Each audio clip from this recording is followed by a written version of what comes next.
Assalamualaikum warahmatullahi wabarakatuh. Kami dari kelompok 8, Bab Manajemen Inovasi dan Perubahan. Sebelumnya kami akan memperkenalkan diri. Saya Safira Ananda Putri dengan NPM 08 dan rekan saya. Vira Dwi Septiana dengan NPM 015. Dalam bab ini kita akan membahas manajemen inovasi dan perubahan dalam era persaingan bisnis.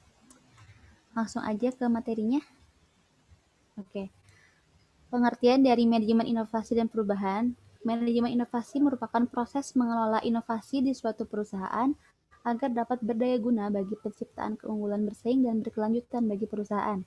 Sedangkan manajemen perubahan merupakan pendekatan yang terstruktur untuk melakukan perencanaan, menerapkan strategi perubahan, dan mengendalikan perubahan agar setiap orang dapat beradaptasi terhadap perubahan.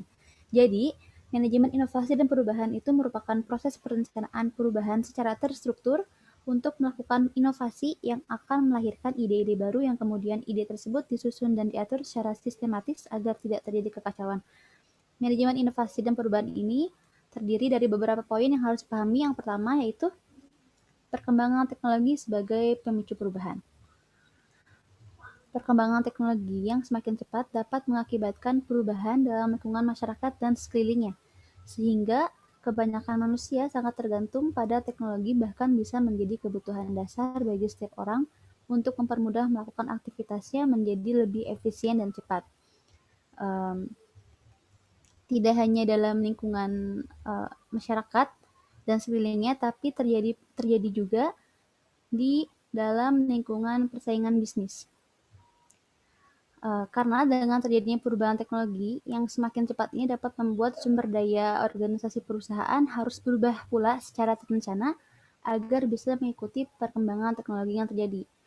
Dengan adanya perkembangan teknologi tersebut, membuat presentasi persaingan bisnis antar perusahaan semakin tinggi, di mana perusahaan berlomba-lomba untuk menciptakan perubahan yang baru, teknologi baru, dan yang dapat menghasilkan bisnis baru juga. Dan teknologi baru tersebut dapat menjadi bisnis baru apabila adanya pasar yang menunjukkan permintaan terhadap teknologi baru tersebut. Jadi jika sebuah teknologi yang sudah diluncurkan tidak ada permintaan dari pasar, maka tidak disebut sebagai bisnis baru. Seperti adanya aplikasi Grab, misalkan aplikasi tersebut sudah ada, tapi jika tidak adanya permintaan dari pasar, tidak adanya konsumen, maka tidak dapat disebut sebagai bisnis baru. Lalu yang kedua, dibutuhkan adanya kreativitas dan inovasi. Tolong slide-nya, Vina. Oke, sebentar.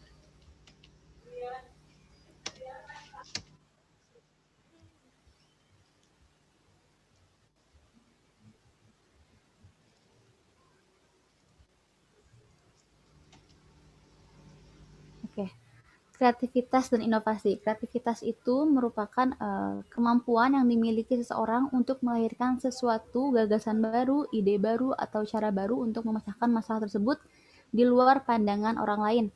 Maka disebut sebagai out of the box. Sedangkan inovasi itu pembaruan, yang artinya kemampuan seseorang untuk memperbarui sesuatu yang sudah ada. Makanya disebut pembaruan. Dan proses kreativitas itu tidak dapat timbul dengan sendirinya, tapi melalui 4 tahapan. Di sini disebutkan oleh Graham Wallace dalam judul bukunya yang berjudul The Art of Thought. Yang pertama, persiapan. Dalam tahap ini, seseorang tersebut mempersiapkan diri untuk memecahkan masalah dengan mengumpulkan data atau informasi dengan mempelajari pola pikir orang lain. Yang kedua, ada tahap inkubasi, di mana tahap pengumpulan informasi tersebut dihentikan dan seseorang tersebut memikirkan masalah yang tadi dikumpulkan di alam bawah sadar.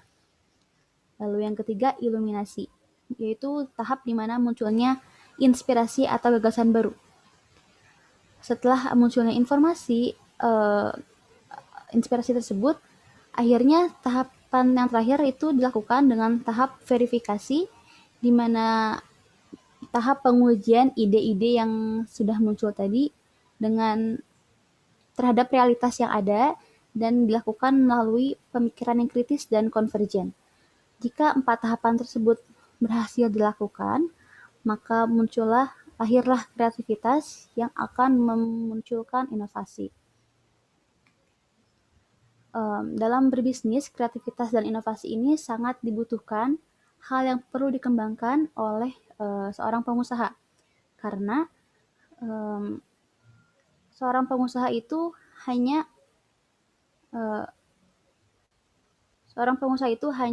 berbisnis melalui sesuatu yang sudah ada, bisnis atau cara yang sudah ada. Sedangkan entrepreneur.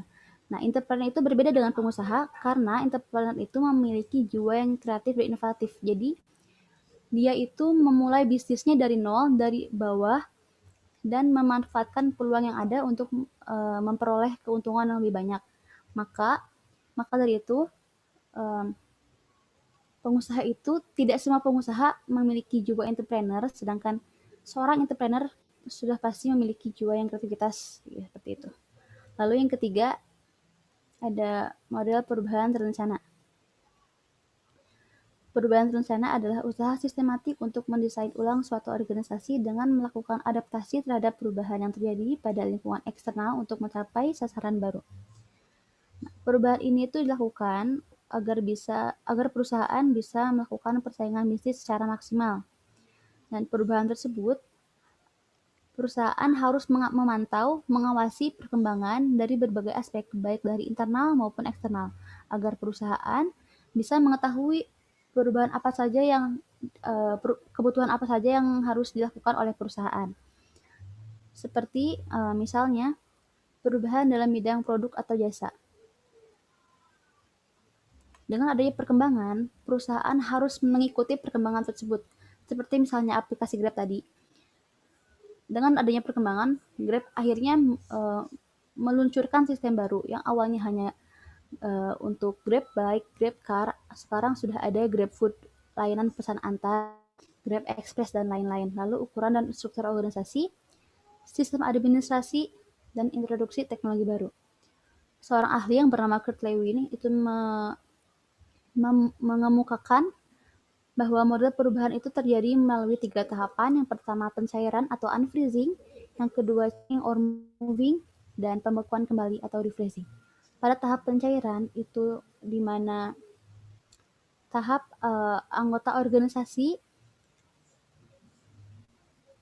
berfokus pada penciptaan motivasi untuk merubah sedemikian nyata individu maupun kelompok dan organisasi untuk dapat bisa menerima perubahan yang terjadi dengan tidak ingin mempertahankan status quo.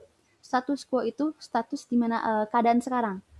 Jadi jangan sampai organisasi tidak mau membuka diri dengan adanya perubahan. Lalu yang kedua, changing or moving, tahap di mana anggota organisasi itu belajar untuk melakukan cara-cara baru untuk bisa menggunakan sesuatu yang baru dalam perusahaan tersebut dalam mempelajari konsep titik pandang baru. Yang ketiga, yaitu pembekuan kembali. Dalam tahap ini terjadi ketidakstabilan terhadap anggota organisasi dengan perubahan yang terjadi. Hal ini relatif terjadi karena tidak semudah itu melakukan perubahan, dan dengan itu perusahaan memberi kesempatan untuk anggotanya untuk menunjukkan perilaku dan sikap baru untuk dalam perubahan ini. Dan jika tetap ada keengganan untuk berubah, maka akan dilakukan tahap implementasi ide-ide untuk memecahkan masalah tersebut yang selanjutnya akan dijelaskan oleh Vina Dewi Septiana. Saya persilahkan. Selanjutnya yaitu ada jenis-jenis perubahan terencana. Di sini kami mengambil identifikasi dari Nadler dan Passman, mengidentifikasi adanya 4 jenis perubahan organisasi perusahaan. Yang pertama yaitu ada planning atau penyelarasan, yang kedua ada adaptation atau penyesuaian, yang ketiga ada reorientation atau reorientasi, dan yang keempat atau yang terakhir yaitu ada recreation atau penciptaan kembali. Planning atau penyelarasan yaitu merupakan kunci utama untuk melakukan perubahan organisasi. melalui Taning, yaitu kemampuan perusahaan untuk secara aktif mengantisipasi perubahan yang terjadi dan berusaha menghindari masalah daripada hanya menunggu sampai perubahan terjadi dan menyulitkan bagi perusahaan untuk memberikan tanggapan yang membelai atas perubahan yang terjadi. Yang kedua yaitu ada adaptation atau penyesuaian. Sama seperti halnya Taning tadi, adaptation juga melibatkan perubahan secara bertahap. Tetapi dalam hal ini perubahan organisasi lahir sebagai reaksi terhadap masalah yang ditimbulkan dalam perubahan lingkungan perusahaan. Sehingga perusahaan harus melakukan berbagai penyesuaian. Contohnya yaitu produsen mobil di Inggris harus menyesuaikan ukuran mobil yang mereka produksi sejak pasar Inggris dimasuki oleh mobil dari Jepang ataupun dari Cina atau dari negara-negara lain. Yang ketiga yaitu ada reorientation atau reorientasi. Perubahan yang terjadi di lingkungan luar perusahaan pada dasarnya telah dapat diantisipasi, tetapi perusahaan melakukan perubahan besar-besaran untuk menyesuaikan organisasi perusahaan dengan perubahan yang terjadi. Yang keempat yaitu ada recreation atau penciptaan kembali. Perusahaan biasanya mendapat tekanan persaingan yang ketat di pasar dan tidak seluruhnya bisa diantisipasi. Contohnya yaitu Bill Gates selaku CEO dari perusahaan Microsoft melakukan penataan ulang besar-besaran perusahaan yang dipimpinnya pada tahun 1990-an. Pada tahun tersebut, Bill Gates mengubah arah Microsoft menjadi perusahaan yang menggantungkan masa depannya kepada perkembangan internet. Setelah beberapa waktu sebelumnya, Bill Gates sempat keliru menganggap internet hanyalah sebuah mode yang cepat berlalu atau sesuatu yang terjadi secara musiman. Selanjutnya yaitu ada pengembangan organisasi. Di sini kami mengutip pendapat dari Beckhardt. Yang dimaksud dengan pengembangan organisasi adalah suatu proses perubahan yang terencana dan sistematis yang menggunakan ilmu perilaku dan teknik pengubahan perilaku untuk meningkatkan kesehatan efektivitas suatu organisasi. Di sini juga kami menjelaskan pendapat dari Duff dan Markik bahwa pengembangan organisasi setidaknya dapat membantu para manajer untuk menghadapi perusahaan organisasi yang diakibatkan oleh 3 permasalahan relevan. Permasalahan yang menuntut dalam pengembangan organisasi, yaitu yang pertama ada merger dan akuisisi. Penggabungan 2 perusahaan dapat menimbulkan masalah yang berasal dari adanya perbedaan budaya antara 2 perusahaan yang bergabung. Perbedaan nilai, sikap, dan praktik di antara 2 perusahaan ini dapat berpotensi menimbulkan stres dan kegelisahan di antara para karyawan, gitu. Dan dapat memperkeruh situasi yang buruk juga. Dan juga itu dapat berimbas kepada kinerja para karyawannya. Yang kedua yaitu ada penurunan kinerja organisasi. Pada saat organisasi tengah ada dalam kemunduran dan organisasi tersebut tengah berupaya untuk melakukan revitalisasi, berbagai permasalahan dapat muncul. Misalnya, rendahnya kepercayaan antara karyawan, kurangnya inovasi, tingginya tingkat konflik dan stres. Teknik pengembangan organisasi dapat memberikan kontribusi yang signifikan bagi revitalisasi organisasi yang sedang terpuruk, yaitu dengan menumbuhkan berbagai perilaku yang berlawanan dengan kondisi yang ada. Perilaku yang dibutuhkan adalah bagaimana melawan stres, menciptakan komunikasi terbuka, dan juga dapat dengan cara mendorong munculnya kreativitas dan inovasi yang dapat menunjang peningkatan kinerja para karyawan. Dan yang ketiga yaitu ada manajemen konflik. Konflik dapat muncul setiap saat dan dimanapun, bahkan dalam suatu organisasi yang sedang berjalan baik. Upaya pengembangan organisasi ini dapat membantu perusahaan mengelola konflik yang terjadi antara karyawan, entah itu sesama karyawan ataupun antara karyawan dengan atasannya. Dengan mengubah perilaku karyawan pada saat menghadapi konflik, sehingga konflik yang terjadi tidak mengalami peningkatan dan dapat merusak kinerja organisasi. Yang terakhir yaitu ada langkah-langkah pengembangan organisasi. Di sini kami juga mengutip teori dari Duff dan Markik yang membagi langkah pengembangan organisasi dalam 3 tahap. Yang pertama yaitu ada tahap penyanderaan atau unfreezing step, yang kedua ada tahap perubahan atau changing step, dan yang terakhir yaitu ada tahap peneguhan atau refreezing step. Yang pertama yaitu tahap penyanderaan. Pada tahap ini, seluruh sumber daya manusia yang ada di dalam suatu organisasi digugah kesadarannya akan adanya permasalahan yang membutuhkan perubahan perilaku dari sumber daya manusia dalam organisasi. Yang kedua yaitu ada tahap perubahan. Pada tahap ini, sumber daya manusia yang ada dalam suatu organisasi melaksanakan perilaku yang baru sambil belajar memperoleh keahlian. Jadi seperti melaksanakan sebuah rutinitas baru dengan tuntutan perubahan yang diinginkan oleh organisasi. Yang terakhir atau yang ketiga yaitu ada tahap peneguhan. Pada tahap ini, nilai, sikap, serta perilaku yang baru dievaluasi dalam kaitannya dengan peningkatan kerja masing-masing sumber daya manusia di dalam organisasi. Nilai, sikap, dan perilaku yang memiliki kontribusi positif bagi perusahaan dilakukan peneguhan oleh organisasi melalui pemberian imbalan atau istilahnya kita bisa menyebutnya sebagai reward. Sekian materi yang saya sampaikan.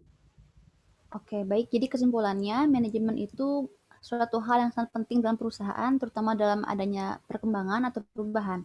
Jadi tanpa adanya manajemen yang baik, maka segala kegiatan organisasi maupun kelompok tidak akan berjalan dengan baik. Sebab fungsi manajemen berfungsi untuk mengatur, mengelola, dan merencanakan. Tanpa adanya manajemen yang baik, ide-ide akan menumpuk dan akhirnya ide tersebut terlambat diluncurkan atau dikeluarkan ke pasar yang menyebabkan perusahaan akan semakin lama kehilangan kemampuannya untuk bersaing. Oke, sekian. Kurang lebihnya mohon dimaafkan. Assalamualaikum warahmatullahi wabarakatuh.